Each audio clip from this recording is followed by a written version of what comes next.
Fast break with the left hand. Enriquez is there for the putback. There for the putback. Pero deep na si Castor for the corner three. Jared Castor hits that three-point. Sabi niya si Flores, laro lang ng bata kumatake at 12 na. Soriano fronting. On Wolverine Sidney. On Wolverine throwing up a triple.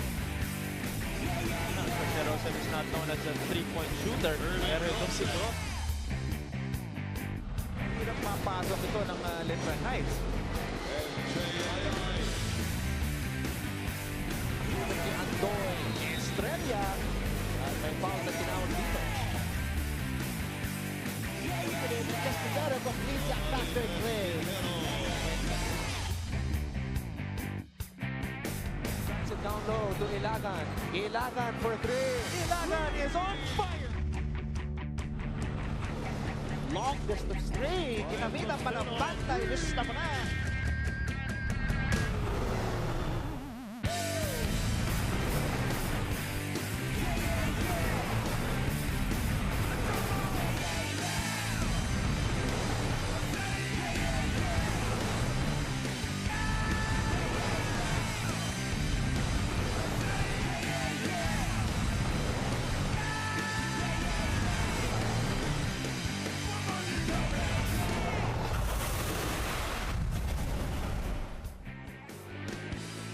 October 5, 2017. Isang magandang araw po ng Huwebes sa inyong lahat. Nagbabalik tayo sa loob ng PhilOil Flying V Center for its live and exclusive coverage of our NCAA Season 93. Tapos na po tayo sa unang laro kung saan nanaig ang Arellano University Chiefs 95-65 kontra sa College of St. Benil Blazers. Player of the game, Cancelado, 16 points, 11 assists. That leads us to our second game today, the second rebounder of the league, or leading rebounder of the league, Christian Bunyag and the Mapua University Cardinals will try to get another win against the #1 rebounder na si Prince Eze, also the #1 leading MVP candidate here in Season 93. So, for our second game today, also completing the doubleheader on this beautiful Thursday, it is going to be the Mapua University Cardinals and the University of Perpetual Health Altas. That is the game at hand. Both teams at the bottom half of the standings, but we'll talk about that later on. Magandang araw po muli sa inyong lahat. Nanonood kayo sa SNA HD, the Filipino channel, TFC.TV, and at the #1 sports website in the country, sports.abs-cbn.com. Kasama po ang mga college students mula sa University of Perpetual Health along with their athletes. Si Ronel, galing siya sa football ng University of Perpetual Health. Si Alyssa naman sa kabila, yung kasama ni Borgie, women's volleyball player naman. So kompleto po ang suporta dito sa PhilOil Flying V Center. Martin Javier with Borgie Hermida, the mighty kid. Borgie, magandang hapon sa'yo. Good afternoon, Martin. Dito magkasama na naman tayo. I'm sure masayang hapon na naman to for both of us. Baka mag-overtime ulit dahil ikaw ulit nag-cover. Pero game at hand natin, Mapua University of Perpetual Health. I already mentioned earlier that they are located at the bottom half of our team standings. Tignan natin yung updated one dito.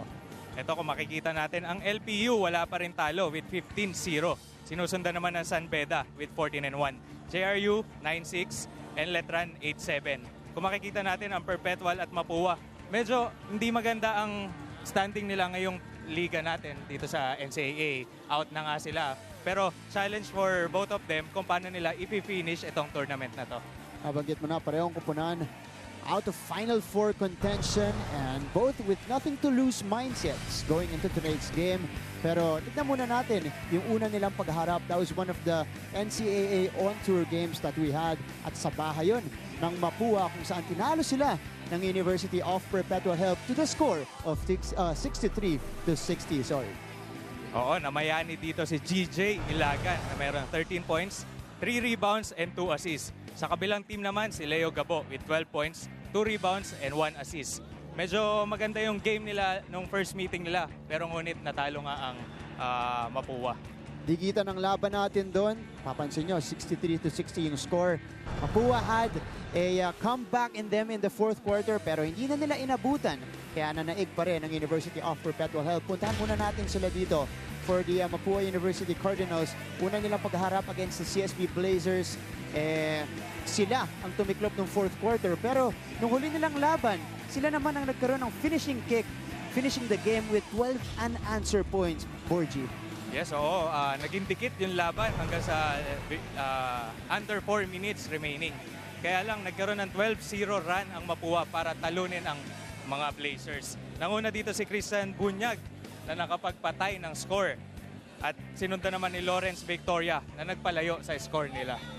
Ito nga ang breakdown ng scores ng 12-0 run na yan. Bunyag with 2 points, Victoria 4, Aguirre 2, and JP Nieles completing the 12 with of course 4 points off his own in that fourth period kung saan in-outscore nila ang CSB 26-14 and snapping also their 11-game winning streak. But can they do that against one of the best defenses in the league, the University of Perpetual Help Altas, who got their 4th loss in a row against the San Pedro Red Lions, our defending champs, and one of the main reasons why is because of the performance of Prince Eze. Napigilan siya doon ng mga big men ng San Beda, particularly si Donald Tanco.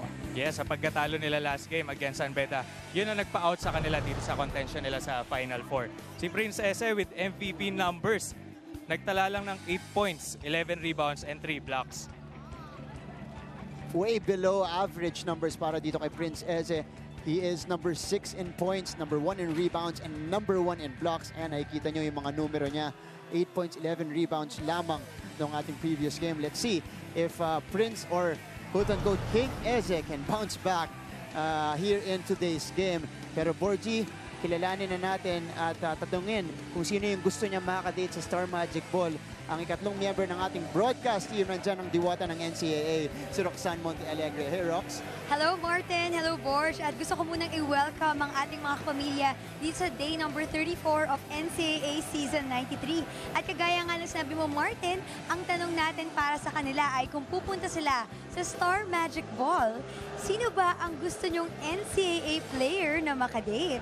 Pwede nyo sagutin yan using the hashtag NCAA Season 93, hashtag NCAA Strong. At syempre, kung lalabas kayo ng bahay tonight, pwede nyo dalhin ang games na napakaganda. Pumunta lamang sa #1 Philippine Sports website, sports.abs-cbn.com/livestream/NCAA. So may sagot ba kayo dyan, Martin and Borge? Alam mo, Rox, ikaw muna tatanungin namin. Sino ba ang gusto mong makakadate sa Star Magic Ball? Sinong NCAA player ba? Pinag-isipan ko yan eh. Oh. Pero ang sagot ko talaga, iisa lang. At yan ay si Prince Eze. Wow naman! Rox, Para yung hashtag namin. okay. Oh, hashtag namin, The Prince and I. Eh, kayo naman, so it's your turn. Sagutin nyo naman yung tanong. Siyempre, di kami pwede. Ako, titake ko na lang siguro si Roxanne. Kasi kasama natin yan dito sa NCAA, di ba? Ako, ang masasabi ko lang, ayaw ko na kay Rox kasi pinili niya si Prince Eze. Tampo ka sa kanya. Nagtampo na ako Sino sa'yo, na Rox. gusto mo, Borgie? Pwede bang tayong dalawa na lang, Mart? Stuck tayo dun dalawa. Hashtag romance. Romance, ayan. Pero, kung yan nga, pwede kayo makipagkulitan sa amin katulad ng sinabi ni Roxanne and answer, of course, our question of the day. Pero sa ating pagbalik, bakbakan na po ng Mapua University Cardinals and the University of Perpetual Help Altas.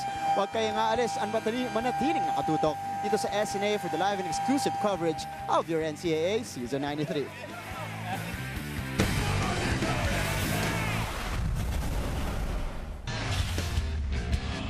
JP Nieles, point guard. Lawrence Victoria, point guard. Ando Estrella, point guard. Daniel Aguirre, forward. Christian Bunyag, center. Kit Pido, point guard. Gab Dagangot, shooting guard. DJ Ilagan, shooting guard. AJ Coronel, shooting guard. Eze Prince, center.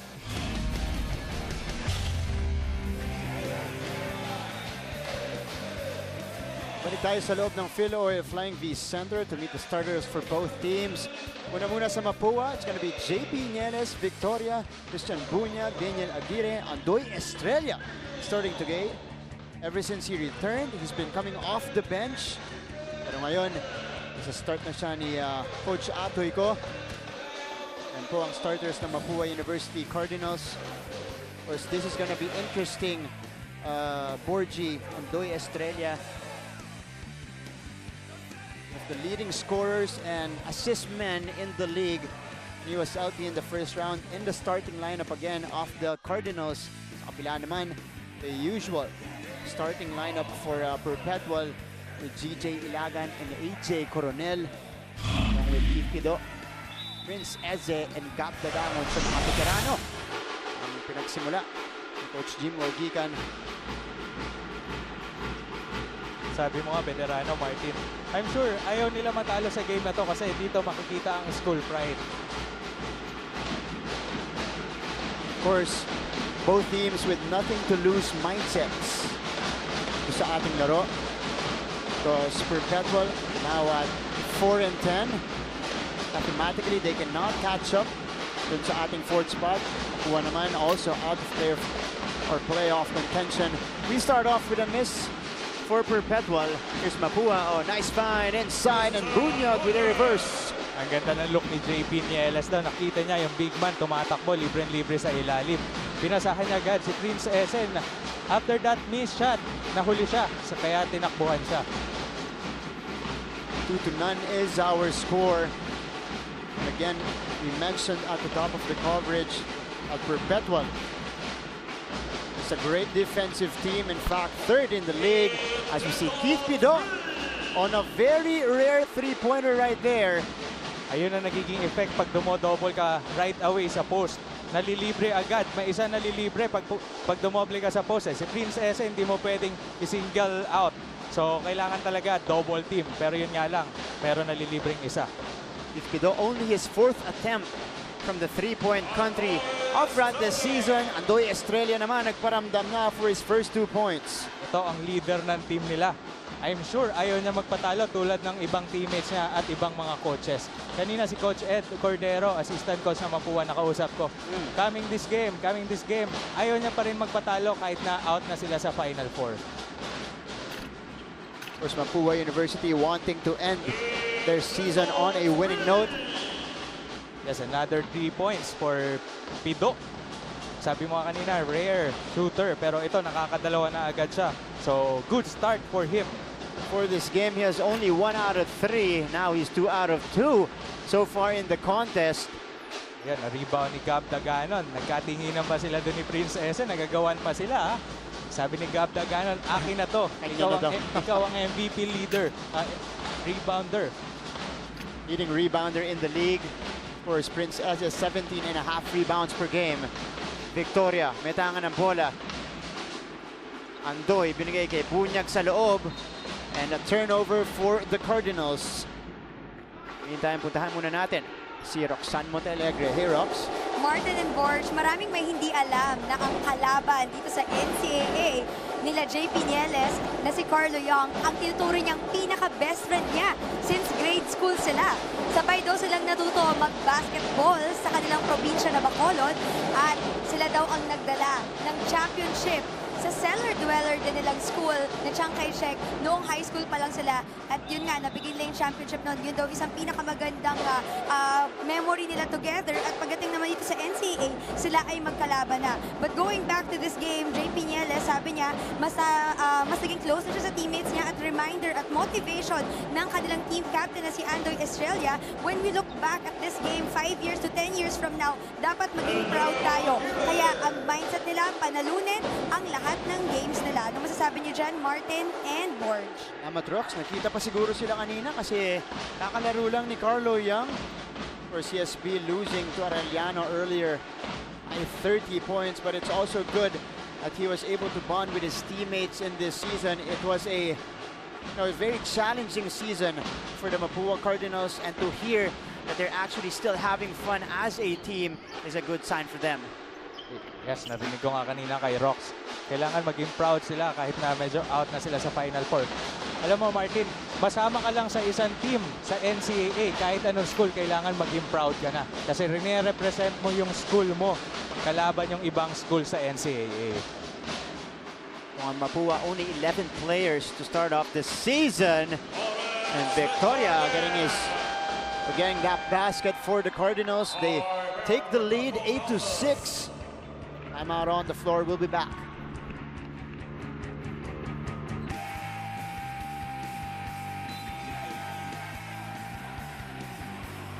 Back here in the Phil Oil Flying V Center, and we focus on Lawrence Victoria's performance against the CSB Blazers. Ito yung nagdala ng panalo sa Mapua nung larong yon. 19 points, Borgie, and doing a little bit of everything for the Cardinals. O, kausap ko nga kanina sa dugout si Coach Ed Cordero. Sabi niya, Victoria naglalaro ng small forward and power forward position. Speaking of Victoria, ayan siya with the Milo Nutriap. Galing move off the quarter.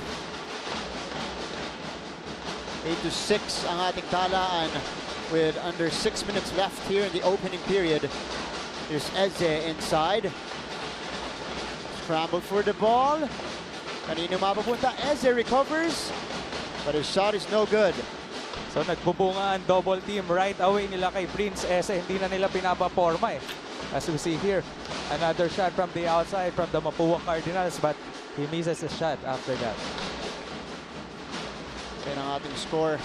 Keith Pido, draining 2 3-pointers earlier, has all of the points for the University of Perpetual Help. Dagangon on the step back, extra pass to Coronel. That's way off. Si Victoria tumatakbo, binigay kay Estrella. 4 points for Andoy Estrella in the opening period. So every opportunity, tinatakbo nila. Pag makakita ng opportunity to make a fast break, takbuhan talaga. Doon sila nakakuha ng points nila. So 10-6. 4-point lead for the Cardinals. Ilagan knocks it down from the outside. Yes, another 3-pointers para sa Perpetual Help. So lahat ng puntos nila, nakuha nila coming from the outside. They're usually not a good 3-point shooting team, but so far all of their points have come from the 3-point territory. Yes, having that, as we see here, the drive by Andoy Estrella. Nice fake and a floater. Ito naman yung basket niya kanina. 4 points in total para dito kay Andoy Estrella. Great signs for him. So good start for Andoy Estrella. Here's Eze, goes baseline, up and in. Sabi mo nga kanina, hindi kilala ang Perpetual Help na tumitira sa labas. Pero ito, pinakitahan ka na ni Prince Eze na pumuntos agad from the paint. And they take the lead back. 11-10 ang ating talaan with 4 minutes left here in the first. Almost a steal for Perpetual. Estrella with a spin. Drops it off. Oh, nice interior passing for the Cardinals. Bunyag with a finish. Napakaswerte na Mapua doon. Kasi pag-ikot ni Andoy Estrella, nandun si Prince Eze, nagulat siya. 6'10" ang nandun sa harap niya. So, mabuti na lang na-pick up nung kakampi niya yung bola at nakakuha pa sila ng 2 points. Christian Bunyag did not produce offensively, or not, at least not that much in the previous game. 6 points lamang sa kanya, but 16 boards. But Andoy Estrella with 3 buckets here in the first. Yes, that is 6 points. So, good start for him. Talagang gigil na gigil siya makapuntos at gustong-gusto niya manalo sa game na to. And we have an offensive foul on the other end. Si AJ Coronel ang matatawagan dyan. Unang foul sa kanya. There's the basket earlier from Andoy Estrella. So, si Andoy Estrella, nakaka 6 points na nga. Sabi nga natin, last game against CSB, naka 3 points lang siya. So, na-overcome, nalagpasan niya agad yung points reduction niya from last game. 14-11. Yan ang ating talaan ngayon. Andoy binigay kay Aguirre. Extra pass. Bunyag with a floater. So, maganda ang linalaro nitong mga Cardinals sa ilalim. Even nandun sa ilalim si Prince Eze. Pumipiso-piso sila sa ibabaw ni Prince Eze. Karaming floater na itong Mapua dito sa first. Ilagan mula sa labas. Second 3-pointer for GJ Ilagan.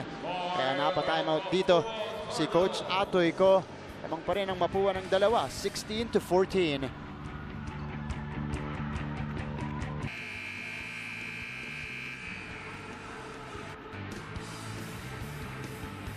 back inside the Phil Oil Flying V Center, and in the previous game against nonetheless the San Beda Red Lions, si AJ Coronel, Keith Pido, Cap Dagangon, each of them had 9 points against the defending champs. Yes, 999 yung puntos nila. Kumbaga sa karera ng kabayo, dehado talaga sila kasi 999 eh. Walang naka-double digit sa kanila. Pero Cap Dagangon, you can see there, struggled in that game. Only 2 out of 10 from the field. Pare-pareho rin ang rebounds. 9 points, 4 rebounds for each of those guys. Buti naman walang 666 kasi medyo hindi maganda ang 666. 2-point field goals natin, 8 out of 10 for the Cardinals. Only 1 out of 8 for Perpetual. 3-point field goals naman, doon bumawi ang Perpetual, going 4 out of 7 so far. We have 2 minutes 25 seconds left in the first period. Hesid Gabo entering the game para kay JP Nieles. Gabo, of course, in his last playing year. Dito sa NCAA, a returning player for Coach Atoyko. As we see JR Flores doing that mid-range J. Yes, another basket over the long arms of Prince Ese. So lahat ng puntos nila, halos karamihan ng puntos nila nanggagaling sa harap ni Prince Ese. 9 out of 12 from the field. Mainit na panimula para sa Mapua. Ilagan, itirada ulit sa labas. At pangatlo na yan kay GJ Ilagan. Yes, another 3-pointer for GJ Ilagan. Pangatlo na to. Ika mo nga, nakaka 8 minutes pa lang tayo pero tatlo na agad siya. 9 points dito sa game na to. Naba sa isang lamang. So most of their points nanggaling sa outside shooting. As you see here, GJ Ilagan galing sa staggered screen. Libre-libre sa 3 points. Ito yung tira kanina. GJ Ilagan, pull-up 3. So magandang kissing ni GJ Ilagan dito. Yung Viva Perfect Shot, Perfect Selfie. This is his third 3-pointer again off the game. As we see Bunyag throw up an air ball from the free throw line. So kailangan i-maintain ni GJ Ilagan yung ganyang buhok para hindi na mailang sa kanyang long hair dati. Presko na yung pakiramdam siguro dito ni... Saka magaan na siya tumira, magaan na siya tumalon. Lahat magaan ang pakiramdam niya. Pinakitaan na nga tayo dito. Nakadami na siya ang 3 points. Here's GJ again, libre sa 3. Heat check for him. Yes, that was heat check for him. Usually, pag nakakailan ka ng 3-pointer, kumpiyansa ka na. Muntik pa yun pumasok kay Andoy Estrella. The Perpetual gets the rebound. Yuhiko now setting the table for the Altas. Eze with a move. Eze off the glass. No good. Flores with the rebound. Tumatakbo ang Mapua. Gabo. Flores pull up J off to the side. So nice run. Secondary offense nila yun ha. Yung tumatakbo, yung pangalawang big man. So nalibre siya on top of the key. Oh, Andoy tried to snatch that ball away from Prince Eze. Instead, he was called for a foul. Ito yung numbers ni GJ Ilagan. Points 3 out of 4 from the 3-point line. Kakamintis lang niya kanina in the previous possession. Vicente entering the game. Marvel Jimenez. Here in the first period. Under a minute left. Marvel Jimenez, of course, despite the shortage in personnel kay Coach Atoyko, hindi rin siya masyado ginagamit sa season. An offensive foul. Yes, natawagan. Illegal screen. Sabi mo nga kanina, Martin, si GJ Ilagan lumay pero natawagan ng illegal screen. Offensive illegal screen. Si Romel Manganino ang natawagan doon. Last 40 seconds of the first period. Mapua still with a matchstick lead. Estrella, a series of moves. Estrella with a left hand. So, nagte-take over si Ando Estrella dito. Sabi mo nga kanina, short-handed personnel.